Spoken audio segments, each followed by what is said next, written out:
Hello guys, ভবঘুরের ব্লগের সিকিম ট্যুরের দ্বিতীয় পর্বে আপনাদের সবাইকে স্বাগত। আজ সকালে ওয়েদারটা ভালো হয়, একদম সকাল সকাল স্নান করে নিয়েছি, সেই সাথে স্বাগতদার তৈরি করা ব্রেকফাস্ট খেয়ে স্বাগতদাকে বাই বাই করে আমরা বেরিয়ে পড়েছি নর্থ সিকিমের উদ্দেশ্যে। যেহেতু গ্যাংটক শহরের ভিতরে বড় গাড়িগুলোর প্রবেশ নিষেধ, তাই আমাদেরকে ছোট গাড়ি করে আগে পৌঁছে যেতে হবে বাজরা ট্যাক্সি স্ট্যান্ডে।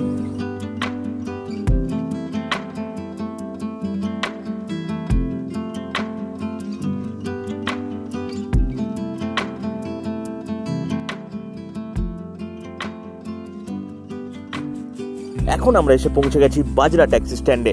আপনারা প্যাকেজ ট্যুরে আসুন বা অন্য যে কোনো রকমভাবেই আসুন, নর্থ সিকিম ঘুরতে গেলে আপনাদের এই ট্যাক্সি স্ট্যান্ড থেকেই গাড়ি বুকিং করতে হবে। এবার একটা কথা আপনাদেরকে জানিয়ে রাখি, নর্থ সিকিম ঘোরার জন্য আপনাদেরকে অবশ্যই সিকিম ট্যুরিজম ডিপার্টমেন্ট থেকে পারমিট করাতে হবে।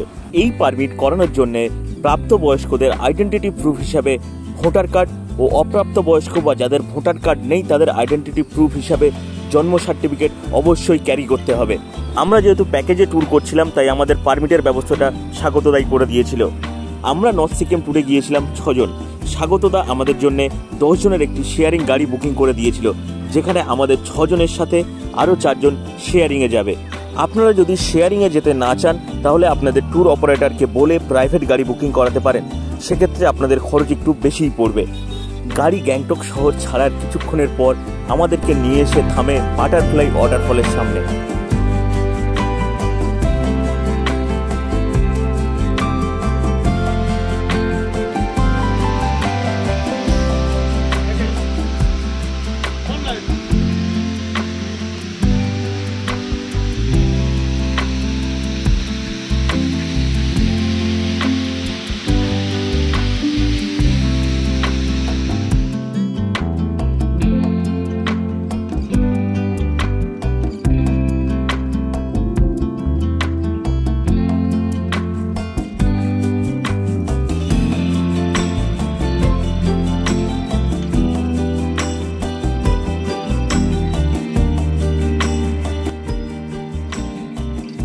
বাটারফ্লাই ওয়াটারফলসের কাছে একটি চায়ের দোকান থেকে চা খেয়ে আমরা এগিয়ে চললাম ডিকচুর দিকে, কারণ আগের রাস্তাটা ল্যান্ডস্লাইডের ফলে সম্পূর্ণ ভেঙে গেছে। ঠিক ডিকচু ভিউ পয়েন্টের কাছে একটি জায়গায় এসে আমাদের গাড়ি থামলো দুপুরে লাঞ্চের জন্য।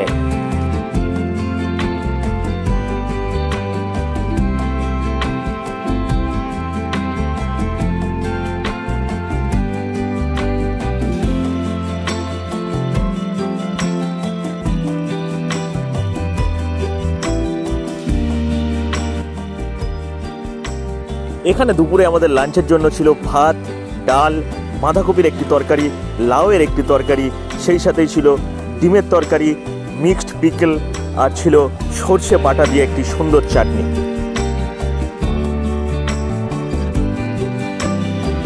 আমরা যখন ওখানে বসে লাঞ্চ করছি, বাইরে তখন হালকা হালকা বৃষ্টি শুরু হয়ে গেছে। আমাদেরকে ওই জায়গায় বৃষ্টি কমার জন্য কিছুক্ষণ অপেক্ষা করতে হলো।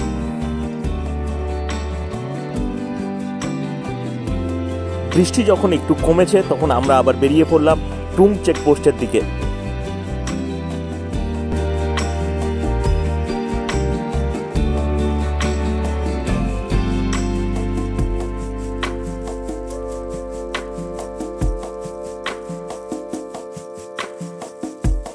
কিছু দূর যাওয়ার পর আবার বেশ জোরেই বৃষ্টি শুরু হলো। বৃষ্টি, পাহাড়ি আঁকামাকা রাস্তা, সেই সাথে সন্ধেও নামতে শুরু করেছে, আর আমরা আছি চুংথাং ভ্যালির পথে। টুং চেকপোস্টের অনেক আগে থেকেই বৃষ্টি এতটা পরিমাণ বেড়ে গিয়েছিল যে আমাদের ড্রাইভার দাদা সিদ্ধান্ত নিয়েছিল ওই দিন লাচেনে না গিয়ে আমরা লাচুংয়ের দিকে চলে যাব, কারণ লাচেনের রাস্তা ধস নামার পর থেকে অনেকটাই খারাপ হয়ে গেছিল, যা রাত্রে গাড়ি চালানোর জন্য খুবই বিপজ্জনক।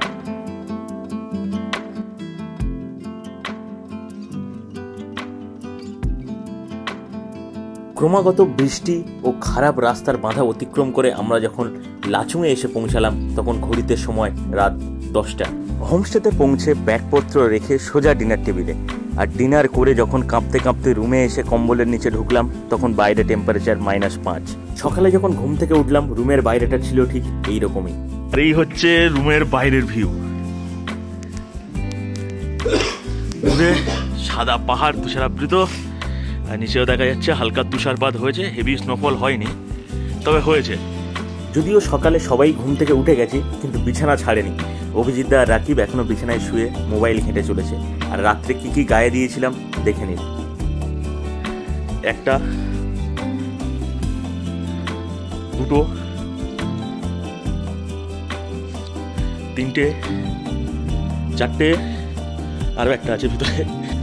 তার উপরেই দেখা যাচ্ছে হুডি, হুডির ভিতরে আবার শার্ট, তার নিচে আবার গেঞ্জি, তাতেও শীত কমেনি। তো লাচুং আসার আগে অবশ্যই ভেবে আসবেন যে কী কী জিনিসের প্রয়োজন হতে পারে, শীতবস্ত্র সেইভাবে নিয়ে আসবেন।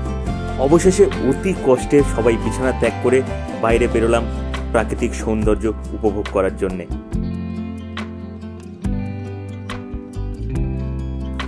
এই হোমস্টেতেই আমরা কাল রাত্রে ছিলাম, একদম ঠিক পাহাড়ের নিচে। আর উপরের পাহাড়ে হালকা হালকা তুষারপাত হয়ে এক মায়াবী রূপ দিয়েছে পাহাড়টাকে। সকালে ব্রেকফাস্ট করে এই হোমস্টে থেকেই গামবুট ভাড়া করে নেওয়া হলো, কারণ উপরে বরফ অনেকটাই বেশি আছে। গামবুট ছাড়া আমাদের নর্মাল জুতো সম্পূর্ণ ভিজে যাবে। হোমস্টে থেকে বেরিয়ে আমাদের গাড়ি চলেছে ইয়াংথাং ভ্যালি ও 0 পয়েন্টের দিকে।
লাচুং থেকে প্রায় 7-7.5 কিলোমিটার উপরে আমরা যখন নামনাসা স্নো পয়েন্টের কাছে এসে পৌঁছালাম, তখন আর্মি আমাদেরকে জানিয়ে দিল এর থেকে উপরে আর যাওয়া যাবে না, কারণ রাত্রে লাচুংয়ে কম স্নোফল হলেও উপরে 0 পয়েন্ট ও ইয়াংথাং ভ্যালিতে এত বেশি পরিমাণ স্নোফল হয়েছে যে রাস্তা বন্ধ করে দেওয়া হয়েছে।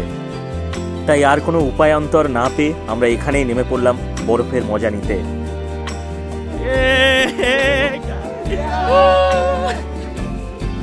গাড়ি থেকে নেমে একটু হাঁটার পরেই বুঝতে পারলাম আর্মি কেন ইয়াংথাং ভ্যালি বা 0 পয়েন্টের দিকে গাড়ি নিয়ে যেতে দিচ্ছে না। সমস্ত রাস্তাটা বরফ আস্তে আস্তে গলে পিচ্ছল করে দিয়েছে, যার ফলে গাড়ির চাকা তো স্লিপ হচ্ছেই, সেই সাথে আমরা হাঁটতে গিয়েও স্লিপ খাচ্ছিলাম। একটু হেঁটে উপরে গিয়েই যে দৃশ্যটা আমরা দেখলাম তা ছিল ঠিক এই রকম। চারিদিক ঢেকে রয়েছে পেঁজা তুলোর মতো বরফে, আর যার চোখ ধাঁধানো সৌন্দর্য আমাদেরকে ইয়াংথাং ভ্যালি বা 0 পয়েন্ট না পৌঁছতে পারার দুঃখকে নিমিষেই মুছে দিয়েছিল।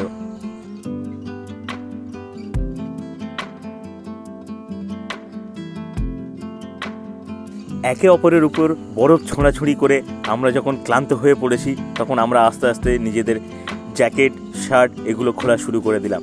তার কারণ আমরা বাড়ি থেকেই ঠিক করে বের হয়েছিলাম যখন আমরা 0 পয়েন্ট পৌঁছাবো তখন সম্পূর্ণ খালি গায়ে বরফের উপর নাচবো। 0 পয়েন্ট তো আর পৌঁছাতে পারলাম না, তাই দুধের স্বাদ ঘোলে মেটানোর মতো এখানেই বরফের উপর আমরা খালি গায়ে একটু নেচে নিলাম।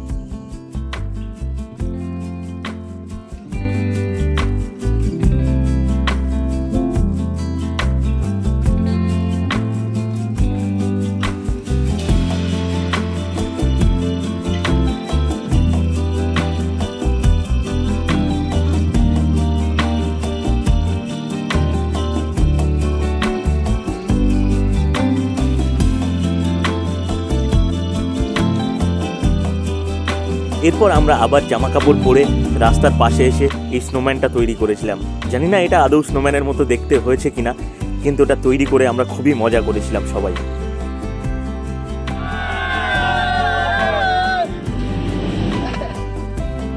নামনাসা স্নো পয়েন্ট থেকে নিচে নেমে এসে লাচুংয়ের যে হোমস্টেতে আমরা ছিলাম সেখানে আবার দুপুরে লাঞ্চ করি। যেহেতু আমরা 0 পয়েন্ট বা ইয়াংথাং যেতে পারিনি, তাই মাউন্ট কাটাওয়ের পথে রওনা হয়ে যাই। মাউন্ট কাটাও কিন্তু নর্থ সিকিম প্যাকেজের মধ্যে পড়ে না। এখানে যেতে গেলে গাড়ি প্রতি 4000 টাকা করে অতিরিক্ত দিতে হয়। যেহেতু আমরা গাড়িতে 10 জন ছিলাম, তাই আমাদেরকে জন প্রতি 400 টাকা করে অতিরিক্ত দিতে হয়েছে। মাউন্ট কাটাও যাওয়ার পথে আবার বৃষ্টি শুরু হয়েছে। চারিদিক আস্তে আস্তে কুয়াশায় ঢেকে যাচ্ছে।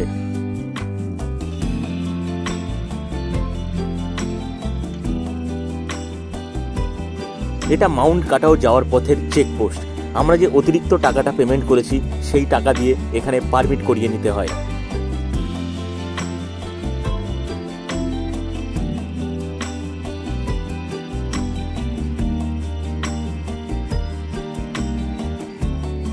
আমরা যখন মাউন্ট কাটাওয়ের দিকে উঠছিলাম তখন বৃষ্টি হচ্ছিল, কিন্তু যখন চেকপোস্ট পার করে আরেকটু উপরে উঠি বৃষ্টি ধীরে ধীরে স্নোফলের রূপ নেয়।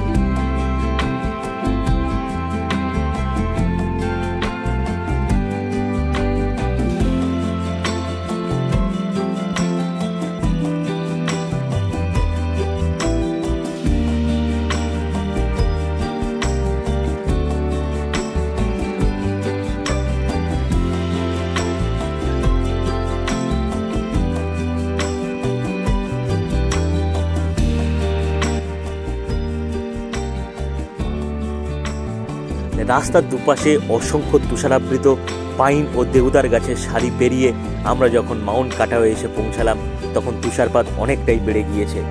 এখানে আসার পর দেখি এত উঁচুতেও অভিজিৎদার ভাষায় তার একটা গুড্ডু ভাই বরফের মধ্যে খেলা করে বেড়াচ্ছে।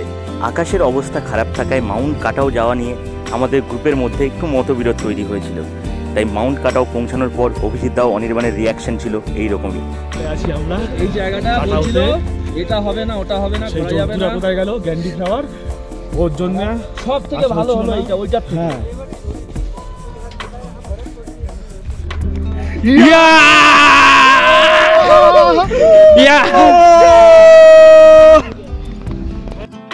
ওকে গাইস, আমরা এখন মাউন্ট কাটাওয়ে আছি। প্রচুর পরিমাণে স্নোফল হচ্ছে, যার জন্য করে আমাদেরকে মাউন্ট কাটাও থেকে বেরোতে হবে।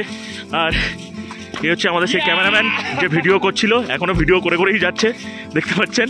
আর আমরা বেরিয়ে পড়েছি মাউন্ট কাটাও থেকে আমাদের গাড়ির কাছে, কারণ স্নোফল হচ্ছে প্রচুর পরিমাণে। আকাশ পুরো কুয়াশায় ঢেকে গেছে আর কিছুই দেখা যাচ্ছে না সেরকমভাবে।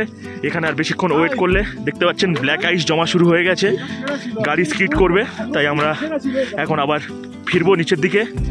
এবার আমরা যাব লাচেন। কাটাও থেকে নিচে নামার পর একটা দোকানে আমরা মোমো আর কফি খাওয়ার জন্য দাঁড়িয়েছিলাম। আর মোমো এতটাই সুস্বাদু ছিল যে ভিডিও শুরু করার আগেই প্লেট খালি হয়ে গিয়েছে। মোমো আর কফি খাওয়ার পর ভীমনালা ওয়াটারফলস বা লোকমুখে প্রচলিত অমিতাভ বচ্চন ওয়াটারফলসের দর্শন নিয়ে বেরিয়ে পড়লাম লাচেনের পথে। 2023 সালের অক্টোবরের ভূমিধস ও বন্যার ফলে লাচেনের রাস্তা প্রায় সম্পূর্ণ ভেঙে গেছিল। এখনও রাস্তা সারাইয়ের কাজ চলছে। এই রাস্তার ভয়াবহ রূপ দেখে আমাদের সত্যিই মনে হয়েছিল ড্রাইভার দাদা আমাদেরকে রাত্রে লাচেনে না নিয়ে এসে খুব ভালো কাজ করেছে। রাস্তার ওপাশে ভূমিধসের ভয়াবহ রূপ দেখে শিহরিত হয়ে ওঠা আমাদেরকে নিয়ে গাড়ি খুব সন্তর্পণে এগিয়ে চলল লাচেনের দিকে।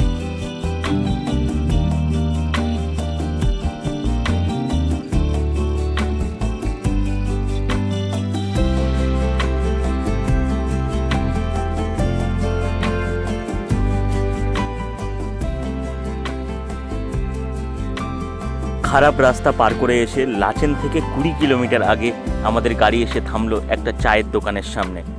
আবারও শুরু হয়েছে বৃষ্টি। আমাদের পুরো ট্যুরটাতে বৃষ্টি যেন আমাদের সঙ্গ কিছুতেই ছাড়তে চাইছে না।